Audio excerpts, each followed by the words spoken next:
very good evening to you. Thanks for joining us on the Friday edition of the show. It promises to be exciting as always. I'm here, me, Adebayo. Well, tonight on the show, our focus will be on the President Federation Cup. We'll talk about the finalists, the male and the female. We'll see what happens. We'll look at the journey to the final for the teams that will be in the final. And of course, the elephant in the room is the European Championships. We're now down to the round of 16. You could say the boys have been separated from the men. So, of course, at this stage, you lose your game, you're out. So we see what happens in that one. We'll also do our best to let you in on what's happening on the domestic scene with regards to football. So that's the outlook of the show today. It's a two-man show. My colleague, Austin Konakpan, suited and ready as we take this trip across the money-spinning world of sports.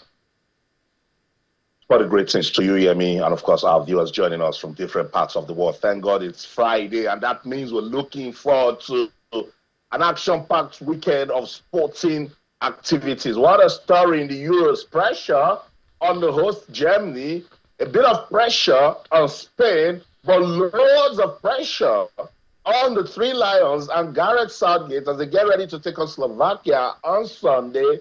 The Euros have shown that if you blink, you start asking questions. So we cannot wait for the round of 16 to get on the way. It is the knockout stage, so expect the action to be double from what we saw in the group stage. Also in Nigeria, we're looking forward to the President's Federation Cup. For the women, can Niger Rattles bank on penalties again to upset Rivers Angels, a team that loves winning so much, a traditional powerhouse when you talk about women's football in Nigeria. So let's see if penalties can do it again for the underdogs. For the men, it's the battle of the Warriors. El Kanemi Warriors versus Abia Warriors. Which of the Warriors will go home without injuries? We will sing the song of victory. Football will give us the answers, Yemi. Yeah, football will give us the answers. Man, a lot to talk about from your base in England. There's the Anthony Joshua fight. We're not talking about that today. We're talking about the belt vacated by Usyk. But most importantly, a lot of people giving Southgate pointers on players that he should line up. Ex-internationals seem to be criticizing. I'm yet to see somebody with positive comments about Gareth Southgate. Yeah, I mean, it's difficult, you know. And, you know, back home in Nigeria, we used to say every Nigerian football fan is a coach. Come to England, every football fan is a coach and a player.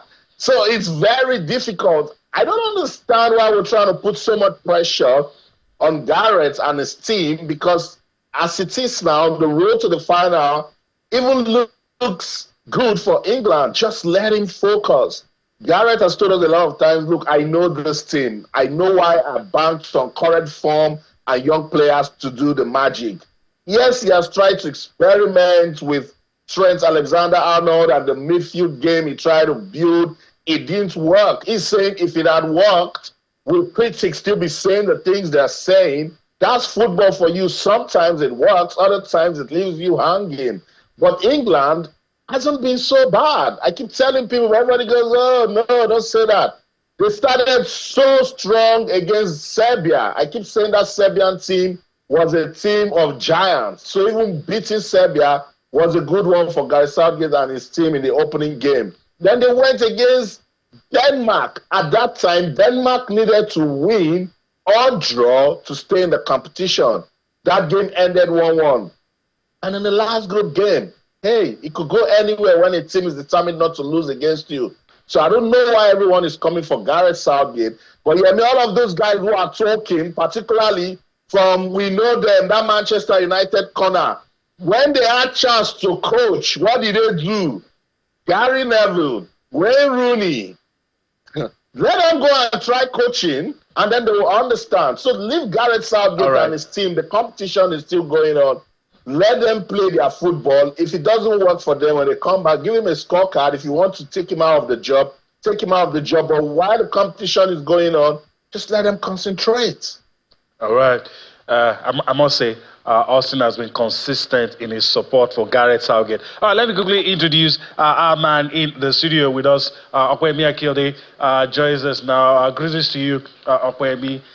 Thanks for finding time to be with us on the show. You were laughing, smiling when Austin was trying his best to defend Gareth Southgate. But first, I want to thank you for your time and your thoughts on the Three Lions. Well, thank you very much, Yemi, for having me back. I've not been here for a couple of weeks now. But we're here just to keep body and soul together and to prepare for a beautiful weekend of sports, no doubt about that. For the very first time in a very long time, we have the President's Cup final gaining some buzz, gaining some momentum. And it's not just the bragging right of who the warrior will be tomorrow. There's also the CAF Confederations Cup tickets that will go to whoever wins the game tomorrow. So you look at the pedigree of El Kanemi Warriors, a team that was in the Nigerian Premier Football League for so many years. I mean, I remember there was a time I followed Plateau United to Desert Warriors Stadium in Maiduguri to play a game. And you need to know how much of a fortress that place is. I think El Kanemi Warriors didn't lose at home for like 7 years or thereabouts, if my memory is not failing me. But out of nowhere, they just lost it somewhere along the line. They got relegated to the NNL. It became a big struggle for them. And then there's also Abia Warriors, a team that are struggling in the FPFL this season. But you could give an excuse that maybe their run in the Presidential Cup is giving them, let's just stay alive, don't let us relegate, let's see how far we can go. So it's not just the battle of the Warriors this weekend. There's also the tickets to go to the continent, which is also at stake. On the case of England, I think on this one, I've always been a huge supporter of Gareth Southgate, and I'm totally going to agree with what Austin has said. I mean, for a manager that took England to the semi-finals of the World Cup, they lost their third-place match to Belgium. They lost the European Championship final on penalties to Italy that could go either ways. If you look at the growth of the English team, and it's not just the Three Lions, even the under-20, the under-17, they've had this consistent growth in the last few years. Look at the quality of what they've got in the team. Probably a lot of, the funny part of the whole buzz is the fact that Nigerians, where our own Super Eagles have not even, we are fifth in a group that has Rwanda and all of that. We are still struggling. Then we are blaming Gareth Southgate. But for me, when it gets to the knockouts, if you look at the run of England now, it seems they're on the lucky side of the softer pool, in quotes. They could go as far as whatever way they want to. Success for Gareth Southgate is doing that last one, winning the European Championship. You lost the final to Italy. You've lost the third-place match to Belgium at the World Cup. Just scale that last hurdle. And I think they will find their way around it. I hope that they will go into the tournament, take advantage of the... See, they've got stars in them, no doubt about that. What I was laughing the other time was Jelly. Manchester United fans sat in the place and not still decided to throw stone and go and meet them there. That's why I was laughing the other time, actually. All right. We'll have enough time to talk about all of these things with regards to England and the European Championships. But first, let's start from home. And we're going to look at the road to the final. We're going to start with the ladies, then we'll go on to talk about the guys. But I just want to piggyback on something you said the other time about following El Kanemi Warriors around. You talk about the buzz, and I like that. I'm very sure Austin will comment to that as well. Someone, we were speaking with somebody, and a lot of people were saying what we saw, Eimba, Rangers, how come we don't see it? Why can't we make it the norm? And the person quickly and gladly corrected us that there are many stadiums in the north that get filled to capacity. Absolutely.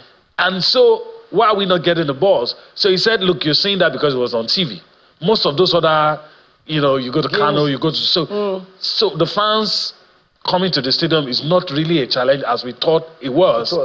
And I'm happy when I hear people say that. Probably some teams in the West not, maybe with the exception of Shooting Stars, probably the only team that can get their stadium filled. But I think the bottom line is we need more mileage. And since we're talking about the final, the organizers of these competitions should see what they can do since interest is not lacking. Yemi, you need to go up north to understand how crazy, in quotes, the fans can be. If you watch Plateau United and let me say Kano Pillars, for instance. In fact, that's even a bit far. Go watch Kano Pillars and Gombe United. Go watch Kano Pillars and Domas United. Go and watch Jigawa Golden Stars and Katsina United. Go and watch Kanemi Warriors and maybe what's this calling? This club in Bauchi. You look at how much those people are crazy about football, the fact that they want to come close. I understand the elite nature of what we have down south. I mean, you look at the gate fee. Plateau United will open a game and tell you that it's 100 naira to come into the stadium. And the stadium will be filled to capacity. It's basic like that. They just want the fans to come in and show support.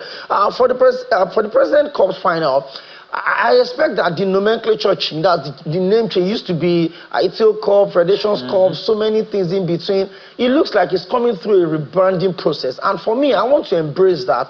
And I want to understand that the Mobolaji Johnson Arena, I really pity that arena, by the way. It's been so used and overused and whatever it is. But it's still one of the centerpiece of football fraternity in the south, especially in Lagos. So I hope that the fans will be able to come up tomorrow, show some love. See, no matter how beautiful a football is, the atmosphere at the stadium plays a key role in how the people would go. Look at the European Championship that we're talking about. I said for the first time, this looked like a proper competition. The Qatar World Cup felt like a movie script. The AFCON looks like a movie script. Nobody saw Ivory Coast coming. Nobody gave the Super Eagles a chance. But look at what is happening in Germany. Because of the proximity of Europe, you can move within Europe from Denmark to Holland. Everybody's together. The stadiums are filled to capacity until we get to that point. And the best way to do that is make sport attractive, make the arena safe, and by the way, what you have on your screen, aerial shots of the arena that the final will be played. And trust me, it will be filled. Hopefully. It will be filled. Look, Lagos fans love football. And once you serve it to them well, I'm even thinking the security guys will have a job on their hands. All right, let me just quickly go across now. And we'll start with the ladies.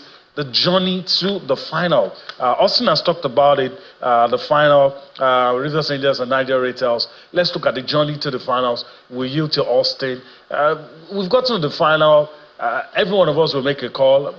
I usually shy away from making calls. Maybe I'll be right this time, but we'll see. We'll see what happens. So I'll just quickly go across now. We'll look at the match details. Women's final. Niger Rattles up against Rivers Angels. The time is 1 p.m. The venue is the Mobolaji Johnson Arena. That's the venue right there in Lagos. As I said, let's look at the journey to the final. We started with Rivers Angels, by the way. The route to the final, round of 32, they defeated Ekiti Queens 2-0. The round of 16, Rivers Angels defeated Edo Queens 4-1. Was clean. In the quarterfinals, they defeated Osun Babes 5-0. It was a hammering. And in the semi-final, it was a bit close, as you would expect, against Delta Queens. They defeated Delta Queens 2-1. That's the journey, the road to the final for, of course, Rivers, the ladies from Rivers. Let's look at Niger Rattles, their route to the final. In the round of 32, they were up against Youth Academy, defeated them 7-0. They were up against Abia Angels. He headed 4-0 in favor of Niger Rattles in the round of 16. Then in the quarterfinal, they got the job done over their opponents via penalty kicks on spot kicks. It was a lottery, but they came out on top. They won close 1-1 after regulation time with FC Eurobo Queens, but they won 5-4 on penalties. Just like Austin said in his intro, will they need penalty again in the final? Because they needed it in the quarterfinal. They also needed it in the semifinals. In the semifinal, in regulation time, was 2-2 against Remo Stars ladies. And of course, they had to go to penalties. A lot of good penalty kicks on that day.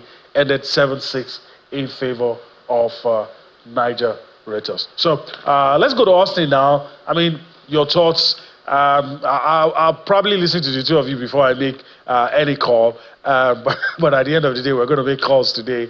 Your thoughts on the finals, the two teams. Who do you think will come out tops?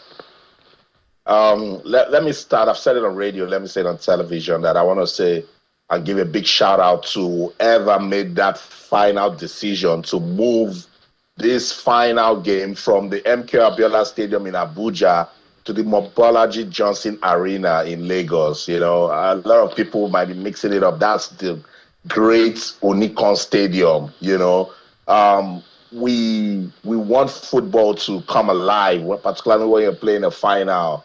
So no disrespect to the fans in Abuja, but this stadium, particularly where it is and the way we love the Lagos fans and their noise and how they, display their passion, then this is the right venue to play it. And El Kanemi Warriors should get ready because they knocked out Inter Lagos. So the Lagos fans might just come out, to be making so much noise for Abia Warriors. But if they stay focused, that might turn out to be good for them. Let's get into the analysis. Rivers Angels, just look at how they were sending teams out of the competition. You can tell that they carried the anger from not winning the league title into the President's Federation Cup, just 4-1, 5-0. They just hammered Osun babes like they were nowhere to be found. And then that game against Delta Queens was also a very fierce one because Delta Queens, still hurting from not making it to the Super 6 in the NWFL, would have want to push and put in everything in that one. Rivers Angels did just enough to win it by 2-1. When Niger Rattles defeated Abia Angels 4-0, I said, something is cooking for this team. Whenever they play in the league, we know how they get us talking because of the stunning results that they produce. So, can they do it against Rivers Angels? Easy peasy. With my knowledge of women's football in Nigeria, I would say no. But these days, when you think you know football, you're wasting your time. You get stunned, and this is the final game. So we'll wait for the game to be played. But Niger Rattles, they've been getting the lottery of penalties. It's been going their way. Will they use the same tactics? Hold on till the end and see if penalties can do it again for them. Or will Rivers Angels come out guns blazing and just do what they have to do and avoid any form of shock? I'm sorry, I'm not going to make a call. Let football give us the winner. For the men, I said it's the battle of the Warriors. Abia Warriors, very decent team in the MPFL. I like them right from when Imama was in charge of the team and the adventurous and decent football they were playing. They wanted to finish in the top 10 in the just concluded Nigeria Premier Football League season. They lost their last game, so it didn't happen. I think they finished 12th. So that's pretty much the kind of push they need to get into this final because it's not just a final game. There is a ticket to the continent. And I remember the last time I tried to talk about this fixture, someone told me, Austin, don't talk about El Kanemi Warriors like they are one small NNL team. They've just qualified. They've just gained promotion into the MPFL. They've got pedigree with league football in Nigeria. They are former champions of the Federation Cup. And just as Akiyode said, they are a team that's got fans by their side. So all of this might just work out for El Kanemi Warriors. But if we're not looking at both teams, all I want to say is this is the good one for the league. This is a good one for the President Federation Cup, whatever happens tomorrow and winners emerge. Let us get the positives and see ways we can consolidate on it. When Warriors fight, who am I, a small civilian watching from afar, to call who is going to win it? So let the gallant Warrior win the day. All right. Also, I shied away from calling it. So let me look if Kwemi will be bold. We have just about a few seconds to go on break, but let's talk about the women. We'll go and look at the route to the final for the guys later. But for the ladies, would you be brave enough to make a call? One thing is sure, there will certainly be goals in this one. If you look at the road for Rivers Angels, they defeated Ekiti United, Edo Queens, they defeated Osun Babes, Delta Babes. You just have a feeling that they've got that energy in them. They've got this aura of and they're clinical. The most successful female team in Nigerian football. They get it done. But for Nigeria Tels, I think it's a bit complicated for them. all of the games they played, even the ones they had to rely on penalty, they played 1-1 draw with FC Robo Queen, a very traditional club in Nigerian football history. They also played Remo Stars Ladies. Remember, they defeated Abia Ladies 4-0. They defeated an Academy 7-0. So both teams got goals in them. And the fact that the game is going to be played on a neutral ground means that it could go either ways. The twist in this one is that both male and female, nobody's going to sit in this studio to call any of the games. I mean, if you think I will call this game tomorrow, forget it. I'm not going to call anything. I just want to have fun, enjoy the beautiful game of football. I will try and be at the stadium tomorrow and just have fun, basically. But I certainly feel like it's going to be a game of the, in quotes, underdogs versus the more established team. El Kanami Warriors just coming back from the NNL, hungry, want to return and make a statement. Yeah. Let's see where it goes, Yemi. All right. So I've been set free. The guys didn't make a call, so there's no need for me to make any call as well. All right, we need to go on a break right about now. When we return from that break, we'll look at the journey to the final for the guys, and we'll talk about it as well. After that, we'll go on to the Euros. Let's go for that break. We'll return for more Sports Today. All right, welcome back. We're still on the matter. We're talking about the President Federation Cup. We've looked at extensively the ladies, the journey to the final. Nigeria Red Devils were up against the ladies from Rivers. That's Rivers Angels. All right, let's talk about the guys now, the journey to the final, the route for the two teams, the two Warriors that will be battling it out tomorrow at the Mobolaji Johnson Arena. So let's quickly do that. I'll go across now and we look at it, and we also talk about those things that will happen. Match details, let's just take that out of the way quickly. El Kanami Warriors will be up against Abia Warriors. The venue, like I said, is the Mobolaji Johnson Arena in Lagos. Time is 4 p.m. Both matches will be played on the same day. Feast of football for those who love domestic football. Good advertisement for Nigerian football. All right, let's look at the journey to the final, the route the teams took to get to this final. It was tedious, in some cases, very difficult, but here, that's all that matters. So let's look at it. We're starting with Abia Warriors, the route to the final. Round of 64, Abia Warriors defeated Ilaji FC 4-2. They got to the round of 32. They had a slim 1-0 victory over Sporting Supreme in the round of 62. On the strength of that, they went to the round of 16. In the round of 16, what did they do? Abia Warriors in the round of 16, they were up against Kwara United. Of course, in regulation time, it was 1-1. At the end of the day, they won 4-3 on penalties. It's a lottery, but they came out on top. In the quarterfinal, Abia Warriors defeated Sokoto United 2-1. On the strength of that, they got to the semis. In the semis, what did Abia Warriors do? Abia Warriors defeated Kano Pillars 4-3 on penalties after the game ended, goalless in regulation time. All right, let's flip it now. El Kanami Warriors is what we're looking at now. El Kanami Warriors in the round of 64. El Kanami Warriors defeated Adanimogo FC 2-0. They played against Gombe United in the round of 32. They defeated Gombe United 3-0.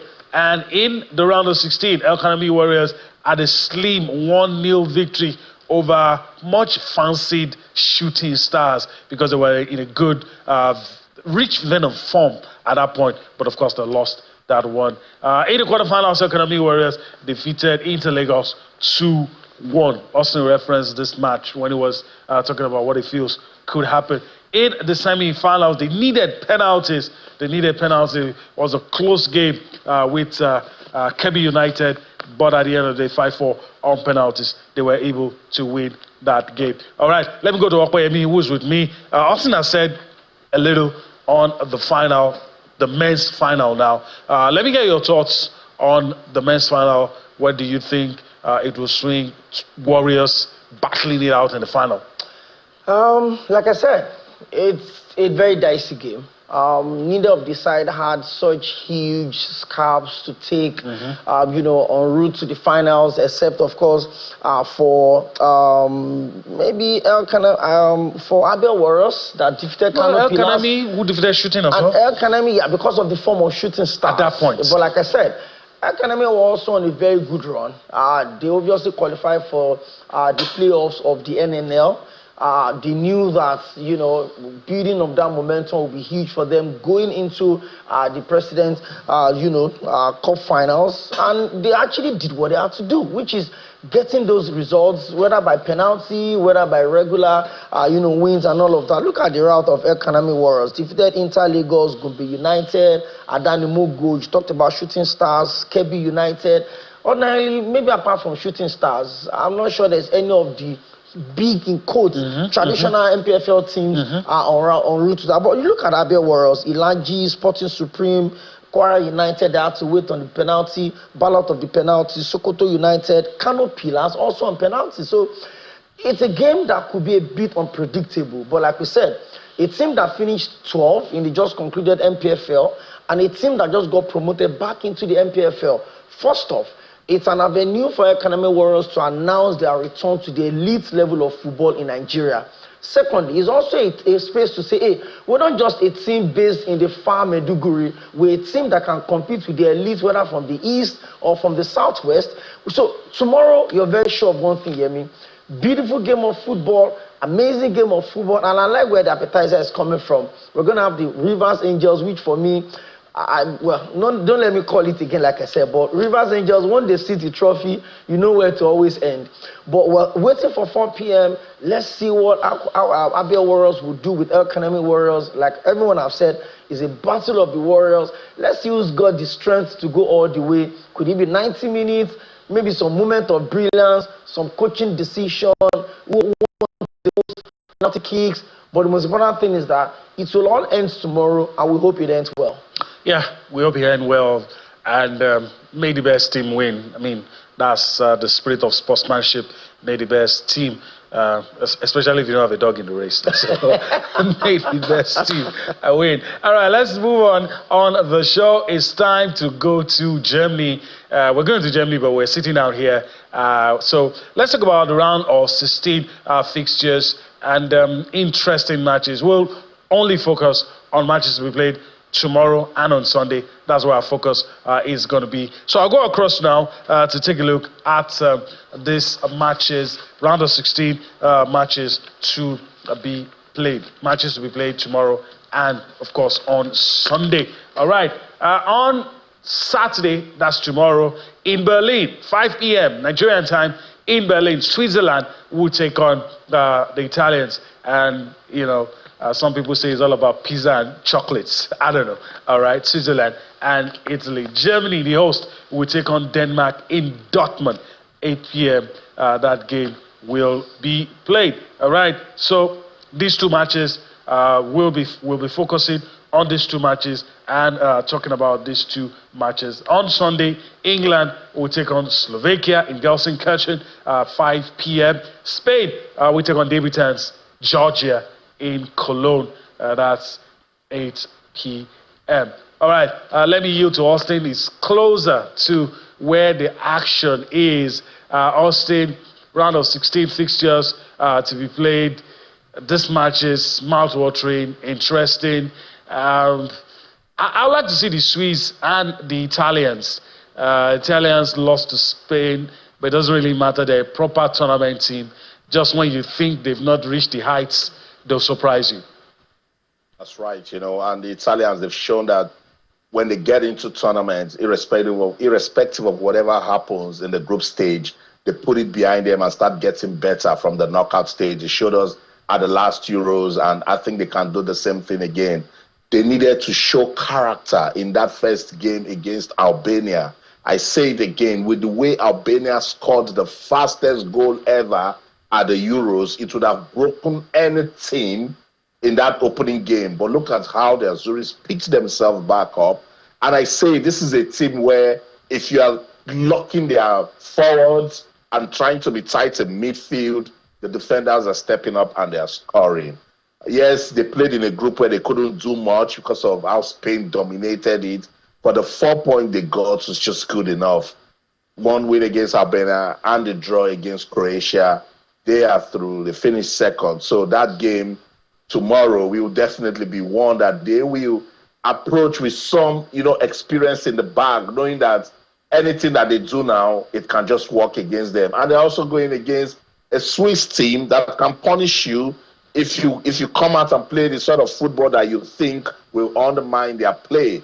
They finished second in Group A. Germany bossed that group, but I think Switzerland did just enough to show that they need to be respected on the continent. So that's a very tricky fixture that nobody would just come out and say, oh, Italy will beat Switzerland, because the odds favors Italy. But this is a game that if Switzerland gets into it, particularly with what we've seen with their midfield play, their pressing play going forward, then the Italians, if their defensive work isn't as tight as we saw it against Spain, then they might just be conceding loads of goals in this one. So we'll wait to see what will come out of that one. Another tricky game, Yemi, is Germany versus Denmark. So people just look at names these days and talk about football, and I say, wait a minute, go look at that Danish team again, and you will understand that it's not a team that you just look, and just push to the side. Yes, Germany has got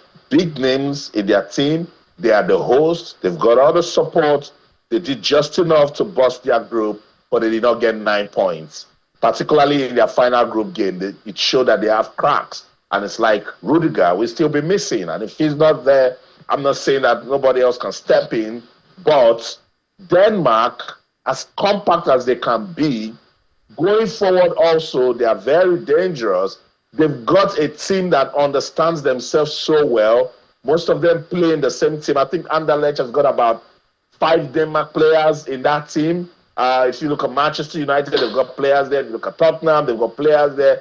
I think Brentford, they've got about 3 players there. These are players that, even when they are not playing national team football, in their club sides, they are playing together. And they're pretty decent, So the Germans must be careful. They cannot afford, I repeat it again, they cannot afford to be complacent in any way against Denmark. That is why that game can go either way. So let's wait to see.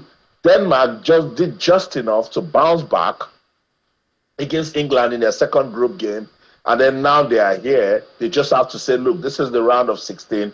We need to give it our beats. I'm right here in England, and I can tell you what people are saying.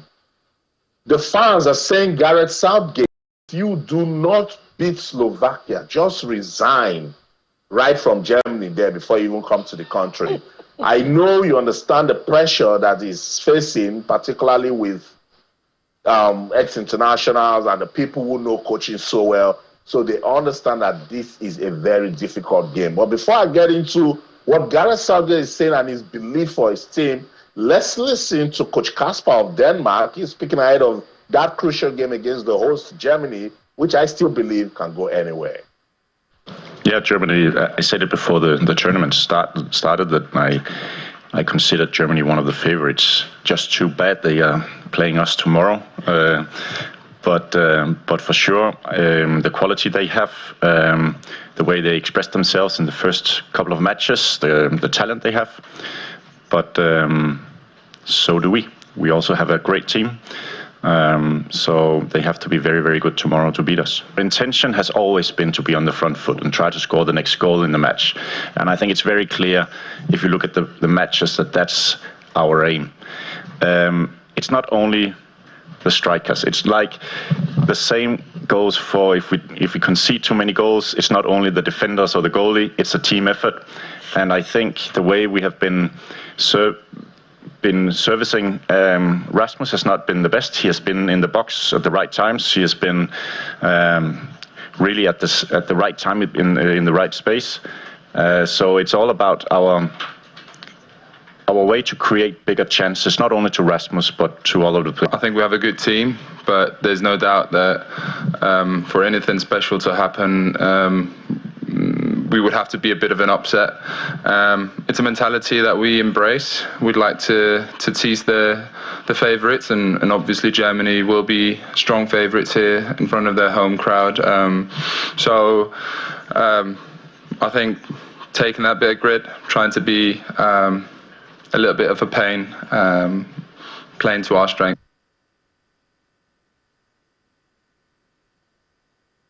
So that's it. The players must be at their best. Ericsson will be leading with all the experience that he's got. His Vestergaard will just listen to this Christensen, this Hoyland. So much talent in that Denmark team. So you know the Germans and what they can do.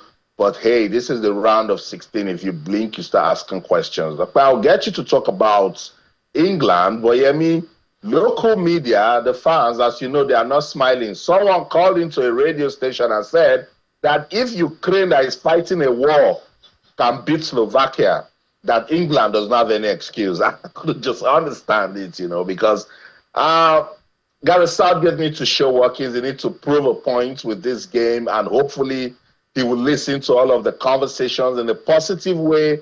I'm not saying go under pressure and start doing what is contrary to what you believe. He's the coach, he knows the team.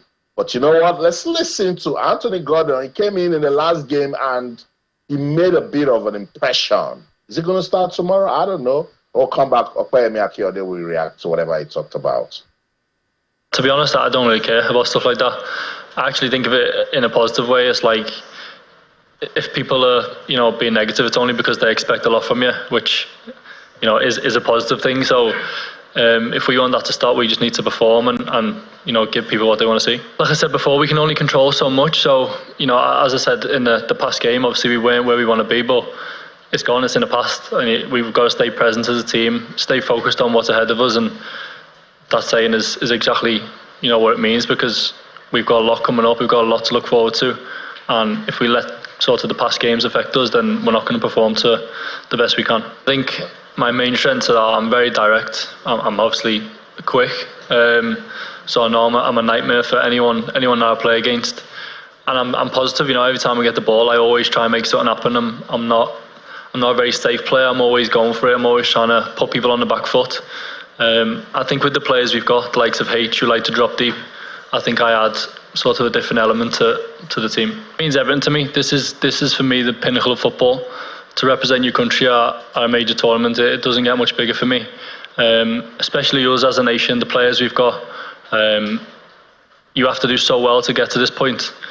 But my mindset is like, I'm here now and I want to keep going. I want to establish myself in a team and be someone that the manager can't drop. So I'm not there yet, and I've still got so much to do to get there. I think Anthony Gordon did just enough to market himself for tomorrow's match, just so Gareth Southgate will know, if you do not play me, you're missing something. I mean, it shouldn't be a difficult game for England. I mean, it's Slovakia, but hey, before you start saying, yes, Austin, it will be easy, Slovakia defeated Belgium in the opening game. No doubt about that. If you look at Georgia, you look at Austria, you look at Slovakia.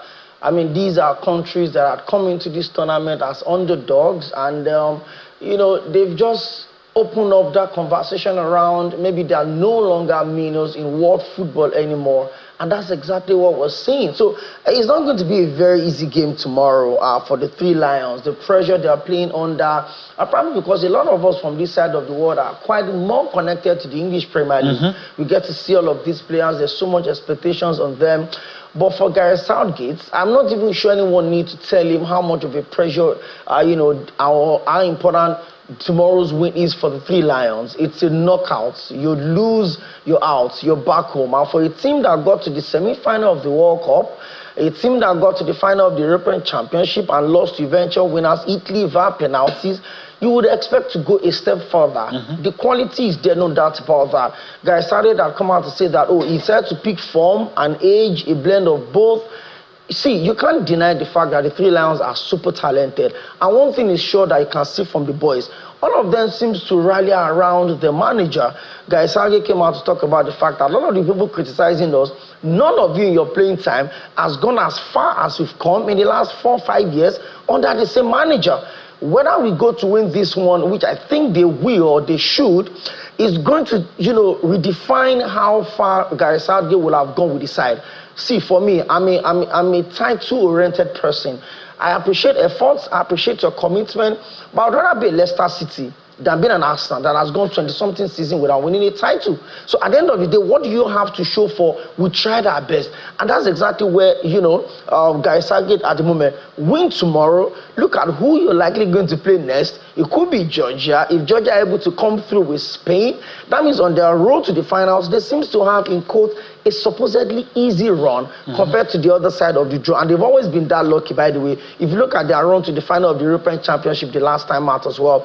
But one thing is sure, guys, Southgate need to go out tomorrow, put the best foot forward. There's always been conversation, there's Cole Palmer, Chelsea's best player, 42 goals contribution, is not starting. Bukayo Saka, Phil Foden, Declan Rice, the old Trent Alexander-Arnold experience. He dropped him in the last game for Conor Gallagher, no much difference. I know that the players know that, hey, this is a knockout. It's not group stage where if you win one, you can lose another and still qualify. England were obviously not convincing in the group stage. They won their first game. They played against a Denmark side that had a lot of English-based players in them. They know the English players in and out. From Brentford to Manchester United to Tottenham Hotspur, they've got a lot of players that are quite familiar with the English players. So it was a bit difficult. But in their last game, they knew what they had to do. Don't lose. Cement your place at the lead of at the top of the table so that I can get easier draw, and that's what they got. Tomorrow is going to be a big deal for guys Southgate. My worry is that the fans seem to be taking their criticism for Southgate to another level, and most people feel that this team is talented. But my question to you is, because look, we've watched the English team for, I don't think there's any manager that has stayed long as Gareth Southgate. Yeah. The highest I could remember, maybe Ericsson, it was just 5 years. Ericsson, yes. It was just 5 years. This one is getting close to 8 years. So is it, in your opinion, is it that? Because look, I feel the players share a part of the blame. So, but if you read the English press, if you look at ex-players, everybody seems to feel it's just down to coaching. Well, because a lot of the managers, especially a lot of the ex-players, feel like, oh, we're on top of it. Look at Wayne Rooney. You came into Derby County, they were 5th, they relegated. You move into the MLS, it was a different story. I mean, look at Neville as well. See, it's a big responsibility to coach the English national team. The press will put life on your neck. It will look as if you're going to war, even in friendly matches. And you can't blame them. They've got a league that they've sold to the entire world as arguably the best league in the world. So they expect the performance of the national team to be able to match the product of the league. It's as simple as that. How many English-based players right now are playing outside of England? Maybe Jude Bellingham for Real Madrid. Almost every other person plays in the English league. So the national team is a reflection of the English league. So if the league is being successful and the national team is not being successful, questions will be asked. So you can blame Gareth Southgate, but also need to look at the performance of a couple of the players. Have they really done well? Declan Rice, has he really imposed himself? Look at what happened to Kobe Mainoo. Should he have been starting games? He had a breakout season for Manchester United. Good game he had for them. He was very instrumental in their FA Cup run where they eventually won. What happened to Phil Foden? English Premier League Player of the Year. There's also La Liga Player of the Year. There's the highest goal scorer in the German Bundesliga in Hurricane. Gareth Southgate don't have any reason not to succeed. And that's the fact. The fans would always talk. The press will talk. Even with our Nigerians, we are still talking. We are making it look like the English Lions are playing or representing Nigeria. But that's the responsibility that comes with having a successful league. You certainly want to have a national team that would also project the quality of the league. It's as simple as that, Yemi. All right, it's as simple as that. All right, let me yield to Austin for his closing remarks, because we're really out of time. It's not a Gareth Southgate show, by the way, but we just have to talk about the English Premier. We have to talk about the English team. Yeah, it's very tough, and I just want to wish the English team all the best, as Slovakia has also, done enough for us to talk about them. So if they want to give us an upset, I welcome it too. But I think England has got enough in their arsenal to just execute that one and move over to the quarterfinals. I wanted to leave the best story for the last. Today it came in the Court of Arbitration of Sport. They have said there is nothing against Toby Amusan. So the appeals by the World Athletics and the World Anti-Doping Agency has been put to rest. So Toby can now go to the Olympics without distractions and see if she can finish on the podium. World Athletics, WADA, leave our world record holder alone. That's the show. In London, I'm Austin Okonakwa, and in everything you do, remember, keep talking sports. Bye for now. All right, and since we're talking about podium finishes, Toby, please make it gold. All right, there's a wrap here in Lagos as well. I want to thank Okoyemi Akeode for his time on the show. Hopefully we'll do this again some other time. God willing, but enjoy yourself tomorrow and stay safe. All right, that's the show today. Before we go, we're going to leave you with highlights of the Copa America. A lot of things happening in Copa America. It's the last edition of the show for the week. Enjoy your weekend. You see us again next week. I'm Yemi Adebayo. Bye-bye now.